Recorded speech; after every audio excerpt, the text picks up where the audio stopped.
Hello everyone and welcome back to TowerGate. It is day 209, Sunday, October 1st, 2017. Thank you so much for tuning in to the Sunday evening edition of TowerGate. Okay, got a few topics to cover for you this evening. Not a big day in news, but definitely a few things to cover. So let's get started. Well, first of all, Trump wins. In this battle between the NFL kneelers and Trump, we can clearly see, just looking at the early games today, that not too many people choosing to kneel down. We do have a couple of exceptions, which I'll get to in a moment. But for the most part, it looks like most teams came out, stood for the anthem, and are getting the message. We also learned that at some point during this week, Roger Goodell, the NFL commissioner, did have a bit of a summit meeting with officials, owners, and some players. We don't have very many details of what transpired in that meeting, but I think we know.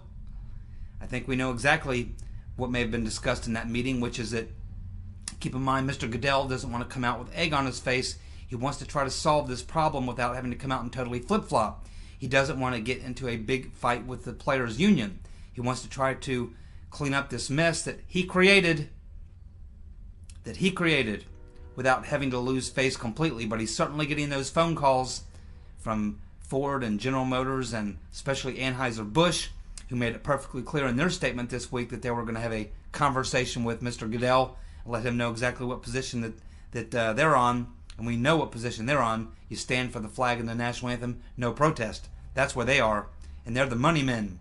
So, you can see that it looks like what he did was he asked maybe the players and the coaches or whatever to come out and honor the flag and not to protest or whatever. So he's trying to do it that way. It's not going to work. There's going to be just a few players, a handful of players probably, that are not going to comply.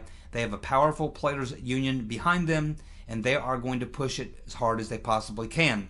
So I stick with my original statement I made a week ago, which is that Goodell is going to have no choice but to come out with a hard and fast rule. That is, you must stand for the national anthem. You can't protest during the anthem. That is going to have to be what he's going to have to do. And yeah, he'll probably end up in a big fight and a legal battle with the NFL Players Union. And he'll probably, he'll have egg on his face and that sort of thing, which he doesn't want. But I see that's the only way that that's going to be solved. So he's probably going to have to come out with a hard and fast rule that that's the new policy of the NFL. And if you violate the policy, maybe you get a big fine the first time, maybe the second time you get suspension, maybe the third time you get lifetime ban from the game. So this is the hard line he's going to have to take. He can try to, work his way around it and wiggle his way through this thing, but it's not going to work. And we can see some of the response that we got today. So there was a little progress made with quite a few of the teams coming out standing for the national anthem. There's still some teams locking arms, which is still a form of protest. It's still, people still see it as belligerent and disrespectful. It's not going to work. Mr. Goodell is going to have to come out and take the egg on the face. And, you can see the results just in this past week, the massive amounts of revenues that were lost by players, by owners, by the league, by networks that carry the games, and it's going to continue. It's not going to stop. If Mr. Goodell thinks that people are going to get over it in a week or two and they're going to come back to the games, maybe that's the strategy he's playing. It's not going to work. In fact, the longer he lets it go on, the more people he's going to lose, because you're going to have enough players who are going to come out and just simply refuse to comply with whatever he's asking them to do. It's not going to go away. He is going to have to come out and take the hard line. Now, we saw the head of the NBA, he didn't even wait around for the season to start. He came right out, right up front. The head of the NBA, the commissioner of the NBA, came out and said that there would be no protesting of the national anthem or the flag at NBA games at all. So the NBA, the NHL, NASCAR have all come out and said, no. There will be severe consequences if you try to do any of this type of protesting. So they're learning from the mistake that Goodell and the NFL has made. The problem is Goodell and the NFL are unwilling at this point to take their beatings.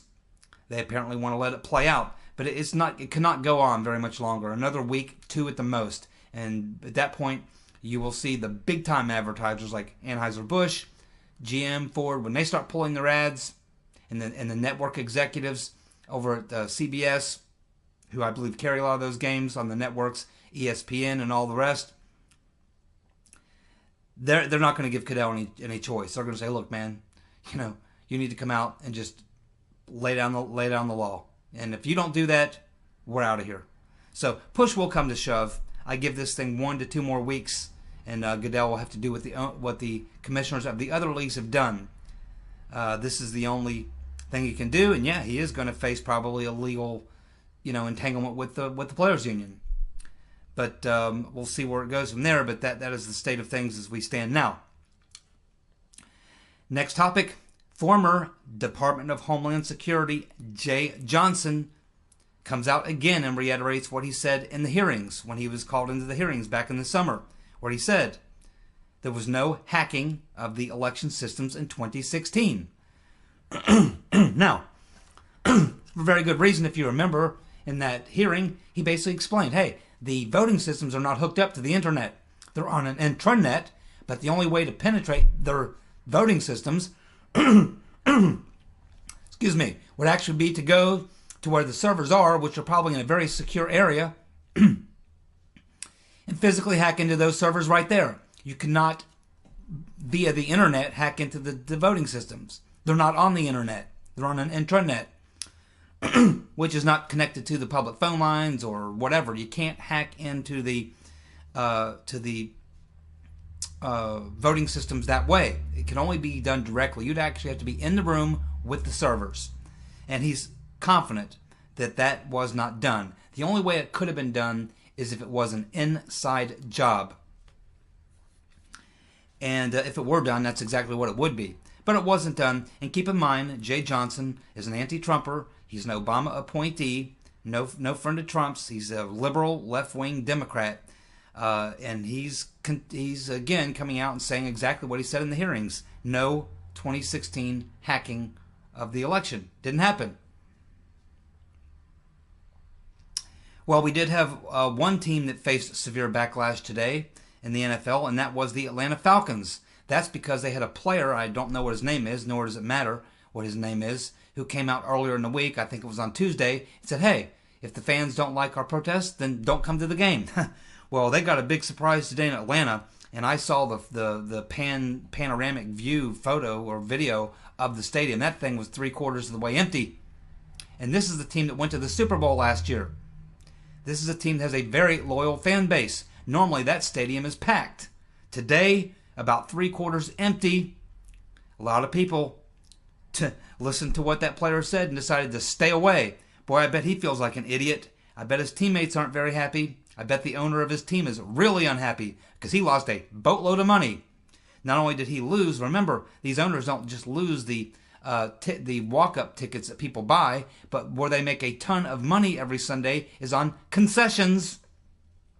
So they lost about 3/4 of their concessions, and you can bet that a lot of the people who did show maybe sat on their hands, maybe didn't buy any concessions. So you can bet that owner, he lost money probably today. And if that continues to happen, that franchise will be for sale. That franchise will be for sale. The owner, that franchise will not continue to go out there and lose money every Sunday. And probably the concessions is probably where they actually make their profit. Probably for everything it costs them to run that team, all them ticket sales and everything else probably pays their basic costs. It's probably the concessions. That's probably where they actually make their profit. You cannot lose the concessions. And anyone who's been to an NFL game knows what a hot dog, a hamburger, a Coke, a beer, a bag of popcorn, you know what it costs for that stuff. That's where they make a lot of money. That's where they make probably their profit.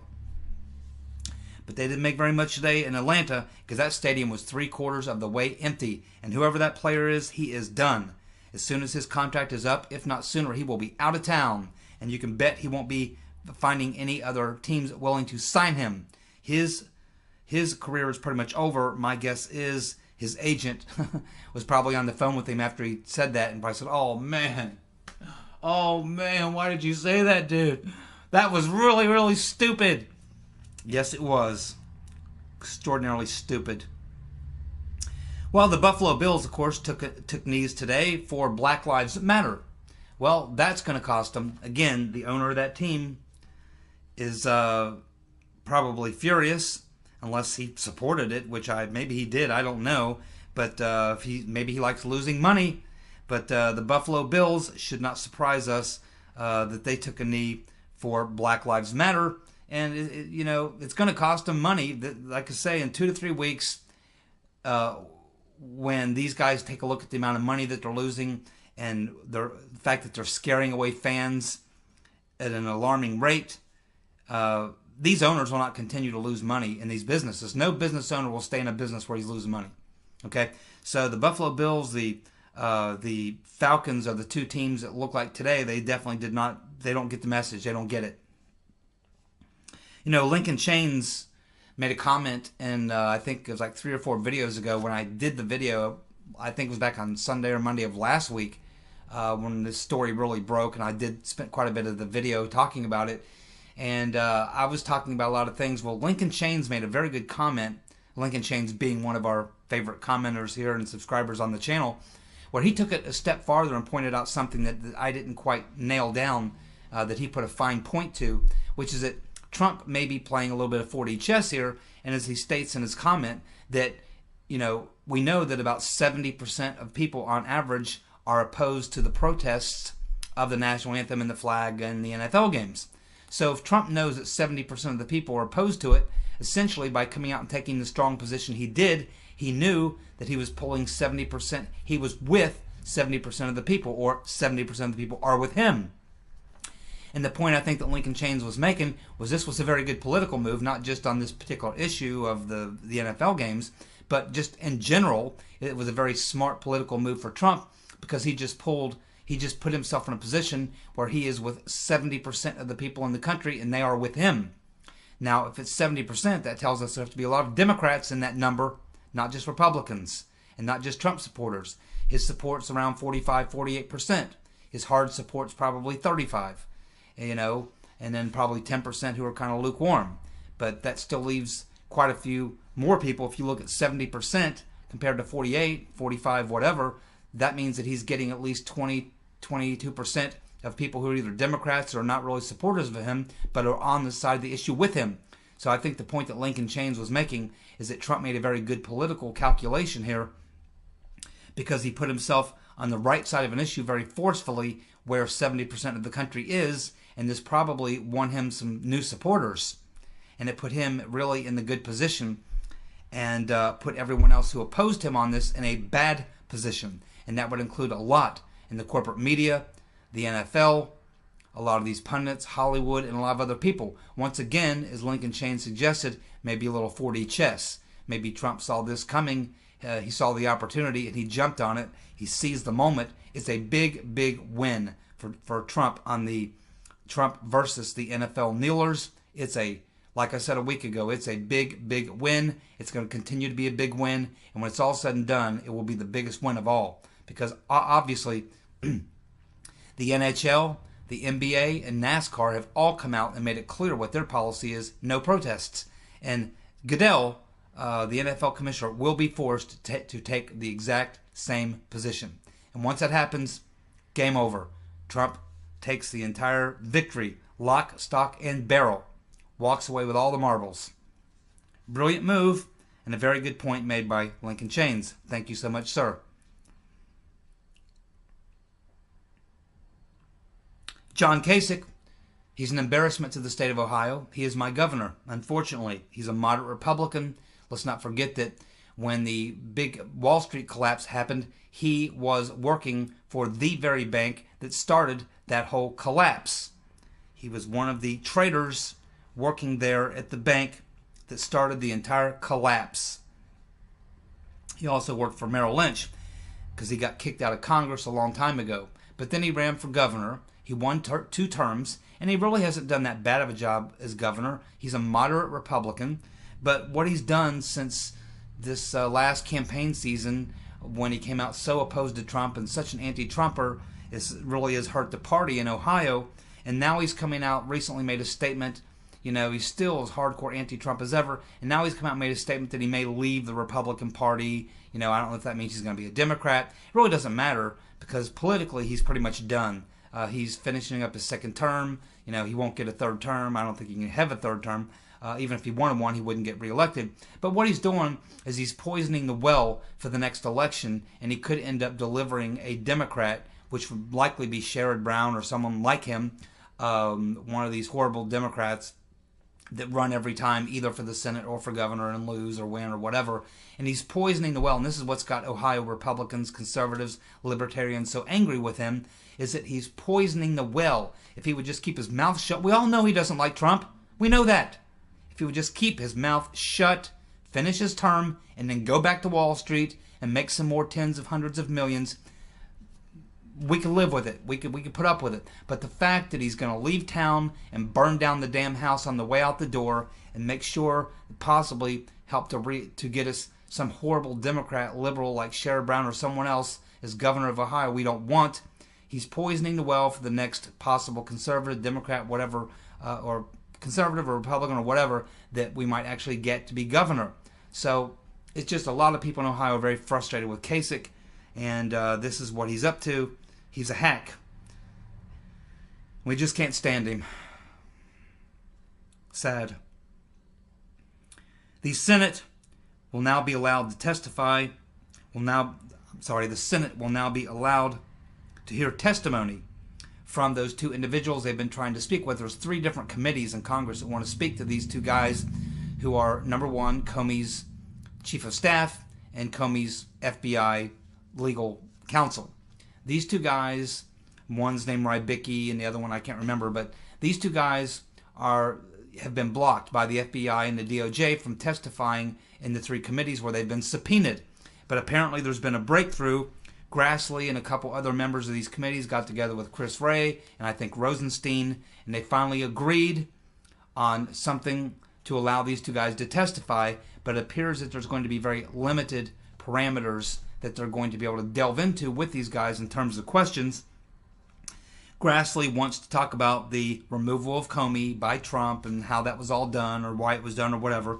They want to talk a little bit about the Rotten Reverend. They want to talk about the Trump and his associates, possible collusion or whatever. Maybe even Trump and his associates being wiretapped or surveilled. They want to talk a little bit about the Russian interference and all this. So it's a kind of a myriad of things that they want to talk about, but they have some parameters. I guess they can't go into anything that would interfere with or be anything that Mueller is currently looking into in his investigation. So we'll see exactly what they're allowed to ask or not ask and what may come out of it. I don't have very high hopes for it, to be honest with you. Just don't like the way it looks. It just doesn't look good more than anything else. It almost looks like a compromise. They cut a deal, and we know what happens when they cut a deal. It doesn't work out for us, does it? Finally, one last story I've been watching for about 2 weeks. I haven't commented on it because there's 2 parts to the story. The first part is 100% verified. The second part is not verified.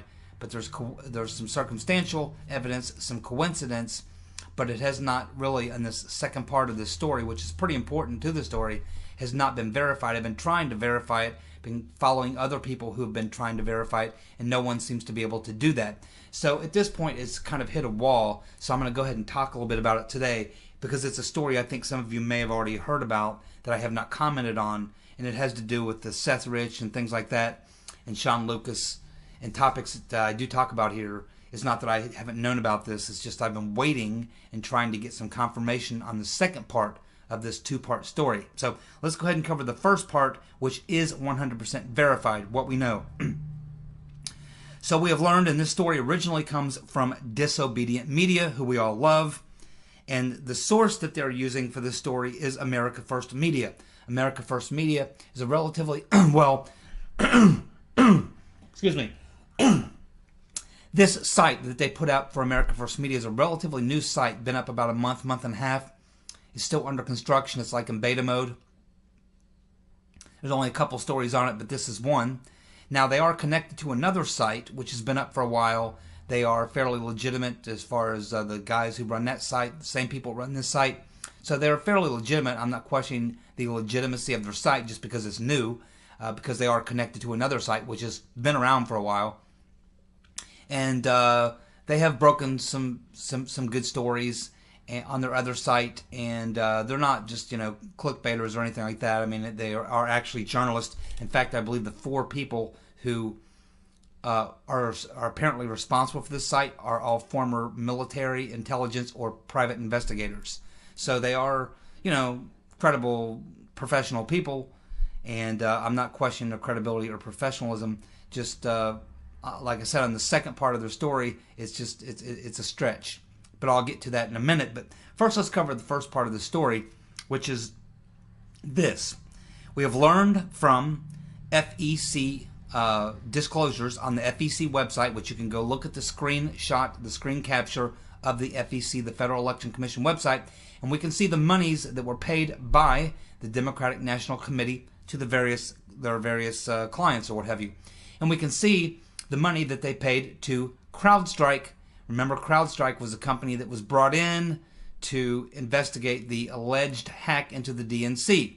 Remember, it was made public by the DNC at the end of April, either the 30th or 31st of April 2016, that their servers had been hacked. Now, that's when they came out and made it public. My guess is it happened quite a bit before that. So once they came out and made that announcement, within a day or two, they had Crowdstrike in there. Crowdstrike comes in. Within 24 hours, they tell us it was the Russians. So what we have is that we have now from the FEC website a screenshot showing 5 dates of which payments were made to Crowdstrike by the DNC. Now the first one coincides with being 2 or 3 days after they were brought in, after the initial statement was made that there was a hack at the DNC. The date of that first check being paid to Crowdstrike by the DNC was on May the 5th, 2016. So approximately 4 to 5 days after this alleged hack, after Crowdstrike was brought in, we see that they're paid for their services to looking into that breach at the DNC. They weren't given 2 checks, both on the same day, one for $7,650, one for $1,462. Then we have on July 11th, we have Crowdstrike being paid $98,000 by the DNC. July 11th, 2016. What's interesting about that is that that was 1 day after the day that Seth Rich was murdered. Seth Rich is murdered on July the 10th. On July the 11th, Crowdstrike is paid $98,000. Then we move ahead approximately 1 month to August 3rd. On August 3rd, Crowdstrike is paid again by the DNC $117,000. The thing that's interesting about that, again, is this is 1 day after the death of Shawn Lucas. Now, for those of you who don't remember, Shawn Lucas was the process server who served up the legal papers on the DNC in the fraud lawsuit filed by the Bernie Sanders supporters. So we get Seth Rich dies or is murdered, and the very next day, Crowdstrike gets a check for $98,000.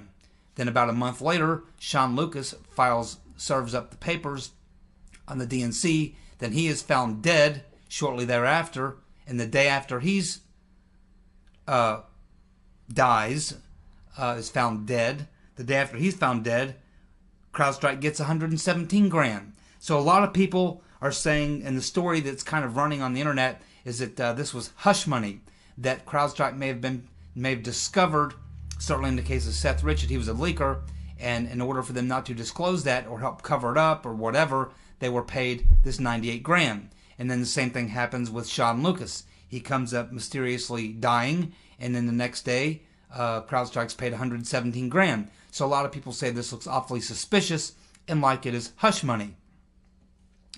Or that Crowdstrike may have performed some service on the DNC's computers to help them with the cover-up, such as creating the false Guccifer 2.0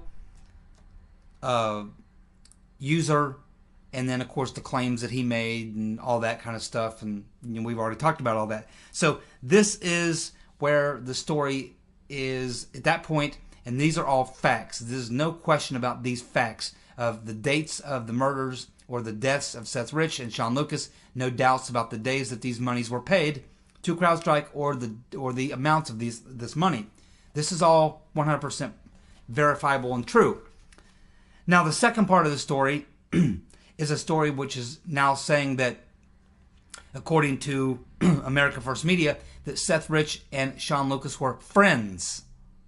Now, if you add into this equation that Shawn Lucas and Seth Rich were friends, knew each other and were friends, that takes this from just purely coincidence into something that would have to be far more than coincidence. You could not have this many coincidences. The fact that these two guys knew each other and were sharing information and were essentially working together, and then they both end up being murdered, and then CrowdStrike's paid money the day after their deaths or whatever. This is too many coincidences, and this is what has people questioning exactly what the hell's going on. So I've been trying for the past week, right along with many other people, to verify the second part of this story. Was Seth Rich and Shawn Lucas friends? Were they friends? Did they know each other? Well, they both lived and worked in D.C. They both certainly had connections to the Democratic Party and Democratic politics. We are learning that they both are assumed to have been Bernie Sanders supporters who were upset with what was going on. Shawn Lucas was very happy to serve those legal papers. And, of course, we assume at this point from everything we've learned about Seth Rich that he was trying to get back at the DNC for cheating his man Bernie. So it appears that the only evidence that is being used by this America First Media, it appears that the evidence that they're using to show that Seth Rich and Shawn Lucas were friends is the fact that we know for a fact that Shawn Lucas liked to visit and play around on the dark web. He did have a username on the dark web, and it's verifiable. So we know for a fact that Shawn Lucas was on the dark web, and we know it was him as the user on the dark web.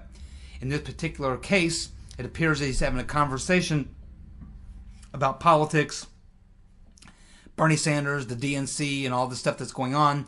And he's having a conversation with an individual who has a username that's somehow related to Panda. He's got panda pics, and he's talking about pandas, making jokes about pandas. People in the thread are making comments about pandas. And of course, we all know that Seth Rich loved pandas. He kind of looked like a panda. We know that he liked to dress up sometimes in a panda costume.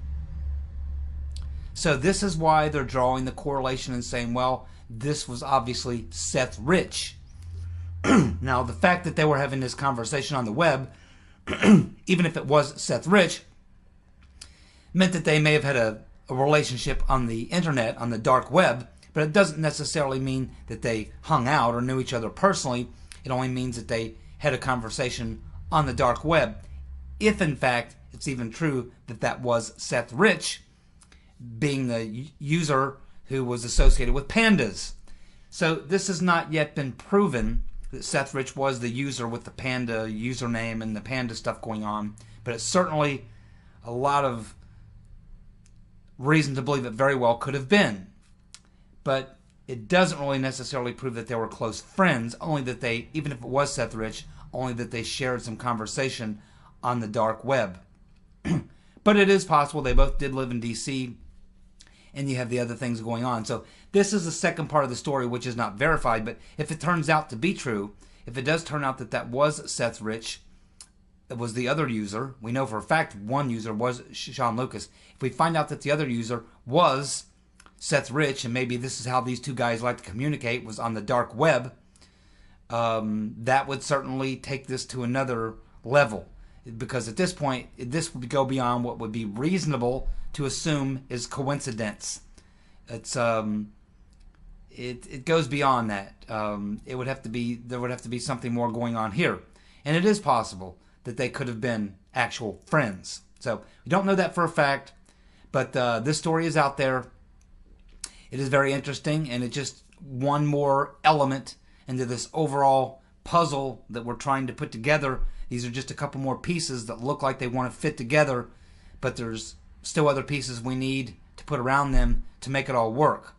But in the process of putting the big puzzle together, these are certainly interesting pieces to stumble onto. It's a very good find, certainly on the dates of the money paid to CrowdStrike coinciding with the deaths of these two guys, and then if we find out that they knew each other and it was them communicating about those topics, this takes it to a whole new level. So we'll keep watching it and we'll see what happens with this story.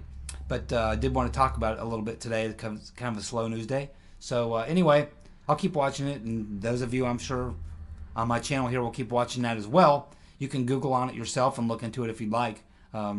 Anything you can find out, put it in the comments section. I'd love to know more.